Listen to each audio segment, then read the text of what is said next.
Selamat pagi, saudaraku yang dikasihi oleh Tuhan.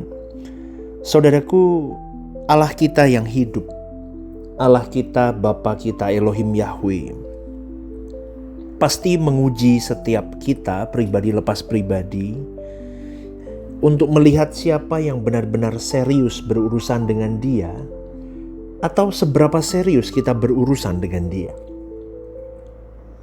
Orang yang serius berurusan dengan Allah tidak mungkin dipermalukan hidupnya, dan tidak mungkin hidupnya terus ada di bawah, ditindas, ditekan oleh masalah sampai menjadi orang yang tidak berguna bagi orang lain, apalagi menjadi orang yang menyusahkan orang lain. Tidak mungkin, saudaraku, karena Allah tidak mendesain kau dan saya menjadi sampah. Allah tidak menghendaki dan mendesain kita menjadi orang yang tidak berguna, saudaraku. Tetapi Allah menghendaki dan mendesain kau dan saya untuk menjadi orang-orang yang berguna bagi sesama, mengasihi sesama, menopang sesama, menjadi berkat bagi orang lain, dan menjadi berkat untuk banyak hal untuk pekerjaan Tuhan, saudaraku. Memang untuk sementara waktu, kadang-kadang atau bahkan seringnya, Tuhan membawa engkau dan saya kepada keadaan di mana kita ada di titik terendah. Kita seakan-akan ditindas oleh berbagai masalah hidup. Kita tidak bisa berbuat apa-apa bagi orang lain, tetapi itu tidak akan berkepanjangan terus-menerus, saudaraku. Kalau kita berkeadaan seperti itu, sebenarnya kita sedang diproses oleh Tuhan. Dididik, dilatih. Kalau seorang pelaut handal, dia harus bisa menangani berbagai badai di dalam pelayarannya. Betul ya, saudaraku? Ketika ada di tengah lautan, di tengah samudera, dia harus menghadapi berbagai model badai atau topan atau angin model apapun, dia harus bisa menangani. Kita sedang dilatih untuk menjadi orang yang semakin mengandalkan Dia. Orang yang semakin rendah hati, yang serius memikirkan hal orang lain. Walaupun kita masih di dalam keadaan terpuruk sebetulnya. Tetapi di dalam keadaan terpuruk itu kita tetap belajar bisa memperhatikan orang lain. Karena Tuhan pasti akan memberi kita kesempatan untuk berbuat sesuatu bagi orang lain. Walaupun kita di dalam keadaan yang benar-benar terpuruk. Itu luar biasa, saudaraku. Tuhan memberi kesempatan untuk kita terus berbuat sesuatu buat orang lain. Kita ada gunanya untuk orang lain. Itu loh yang Tuhan mau. Tuhan mau kita belajar memperhatikan orang lain. Kita hidup bukan untuk kita sendiri. Tapi kita harus jadi roti terpecah, anggur tercurah. Supaya suatu saat ketika keadaan baik dalam hidup kita lebih banyak lagi berbuat baik untuk orang lain. Karena kita sudah terlatih dari keadaan terjepit pun kita masih pikirin orang lain. Itu luar biasa, saudaraku. Banyak orang tidak tahu kalau dirinya itu egois, kejam, atau mau menang sendiri. Kalau dia punya uang banyak, materi berlimpah, maka yang terjadi adalah dia mencari kepuasannya sendiri. Orang-orang model begitu akan menekan orang lain dengan kekuatan yang dia miliki. Dia punya power uang, dia akan tekan orang di bawahnya. Dia punya relasi dengan pejabat, orang-orang hebat. Dia jadi sombong, saudaraku. Angkuh. Dan akhirnya apa? Menyusahkan orang. Itu, saudaraku. Saudaraku, Tuhan menghindarkan orang yang dikasihinya itu jatuh dalam keadaan seperti itu. Atau dosa seperti itu. Maka Tuhan membawa orang-orang seperti ini dalam keadaan terpuruk. Jadi kalau dalam keadaan terpuruk, seseorang tidak mau berubah, tidak mencari Tuhan dengan sungguh-sungguh, Tuhan bisa membiarkan berkepanjangan terpuruk, dibiarkan. Atau seandainya, saudaraku, suatu hari dia tidak terpuruk dengan kekuatan ekonomi, dengan uang banyak, maka dia akan terhilang dan tidak bisa kembali ke Tuhan lagi. Jadi bagi kita yang sekarang ini terpuruk dalam kondisi yang terjepit, seakan-akan jalan buntu semuanya, saudaraku. Ayo cari Tuhan sungguh-sungguh lebih lagi, saudaraku. Jadikan ini prinsip hidup kita. Kita lawan semua hal itu dengan hidup benar saja di hadapan Tuhan, hidup suci. Kita mau serius berurusan dengan Tuhan. Kita mau hati-hati menjaga hidup kita dalam setiap kata yang kita ucapkan. Setiap keputusan-keputusan, setiap pilihan, setiap tindakan.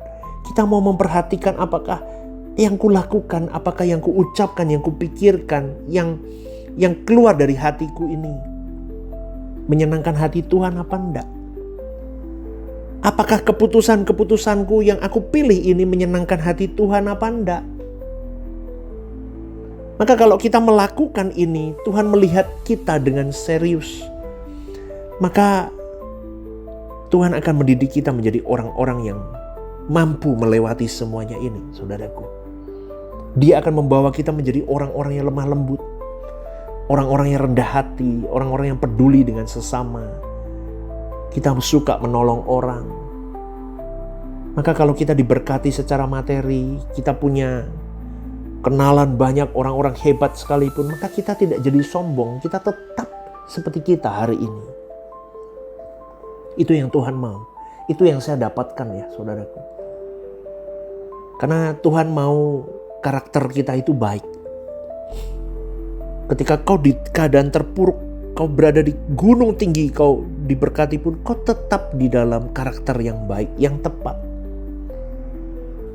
Jadi kita tidak jadi manusia yang mengancam orang lain, tidak menyusahkan orang lain, kita tidak menekan orang lain.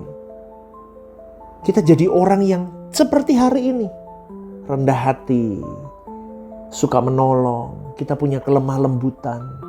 Tidak mengancam orang, tidak menekan orang, tidak sombong. Itu loh saudaraku.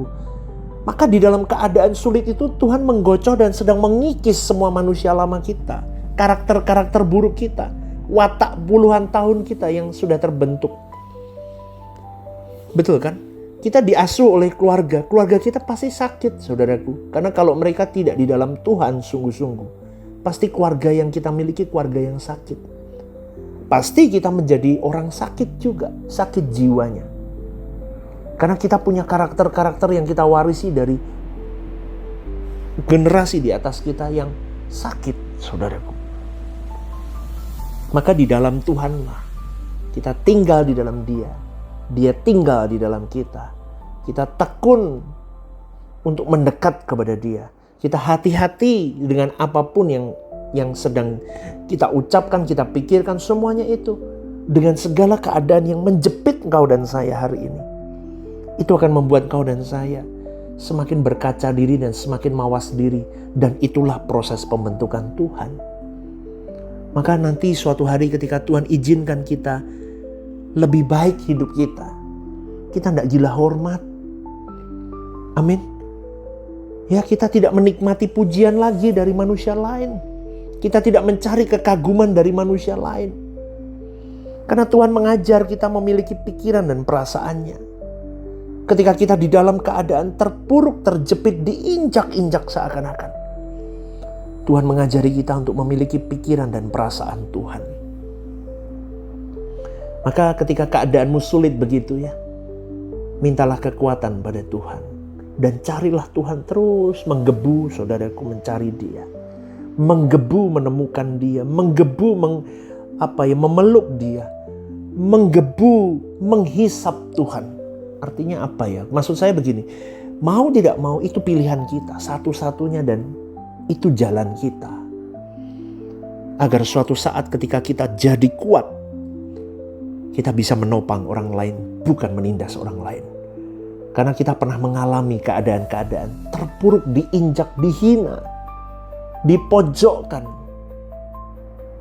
Dan itu menjadi gambaran untuk kita bisa merasakan apa yang mereka rasakan di momen itu. Jadi saudaraku, bagi kita yang sekarang dalam keadaan-keadaan terjepit, terpuruk saudaraku, ini adalah saat dimana kita menerima didikan Tuhan. Jangan marah ya sama Tuhan. Jangan putus asa saudaraku. Dan jangan bersungut-sungut dengan hidupmu. Amin ya saudaraku, jangan salahin siapapun. Itu baik kok untuk hidup kita. Kita harus sungguh-sungguh, sebaliknya kita harus sungguh-sungguh cari Tuhan. Tuhanlah segalanya dalam hidupku. Kita harus ngomong begitu. Menggebu mencari Dia. Menggebu menemukan Dia. Menggebu memeluk Dia. Terus. Dan lawanlah semuanya dengan hidup benar yuk di hadapan Tuhan. Ya, maka pasti kita akan bisa melewati semuanya kok, saudaraku. Meskipun jatuh bangun tertatih, sakit loh saudaraku ya. Ya sakit sekali, betul. Mengiring, makanya saya selalu berkata apa? Iring Tuhan itu bayar harga. Tapi Tuhan tidak akan mempermalukan orang-orang yang mau bayar harga. Setiap tetesan air mata kita, setiap doa yang kita lantunkan, setiap kali kita menggores manusia lama kita dan kita memotong dosa itu, kita sedang mengumpulkan harta di surga, saudaraku. Tangisanmu dan tangisanku ditampung di kirbatnya. Dia perhitungkan semuanya. Maka hari ini berapapun banyak musuh yang sedang mengepungmu, jangan gentar, saudaraku. Kau tidak sendirian. Tetapi menggebulah berlari kepada dirinya, kepada Allah. Katakan, engkaulah El Giborku, Allah peperanganku. Kaulah Allah yang ada bersama denganku. Kaulah kekuatan hidupku. Amin, saudaraku. Maka lewati semuanya. Setiap kali punya masalah kita ngomong begini, semua bisa ku lewati bersama dengan Tuhan. Allahku, Allah yang ada bersama dengan hidupku. Allah itu maha kuat, saudaraku. Allah itu maha besar. Allah itu maha mulia, maha agung. Dia tidak tertidur. Dia tahu apa yang kita lakukan. Dia tahu keadaan kita. Satu kalimat yang harus kita pegang hari ini. Seriuslah saja berurusan dengan Tuhan dalam kekudusan hidup kita. Dan di dalam setiap ketepatan-ketepatan hidup kita, maka Allah akan berperang di dalam kehidupan kita. Sekali lagi saudaraku, sebelum saya tutup renungan ini, jangan gentar, tapi menggebulah, menghisap Allah, menemukan Dia dan memeluk Dia. Selamat pagi dan Tuhan memberkati.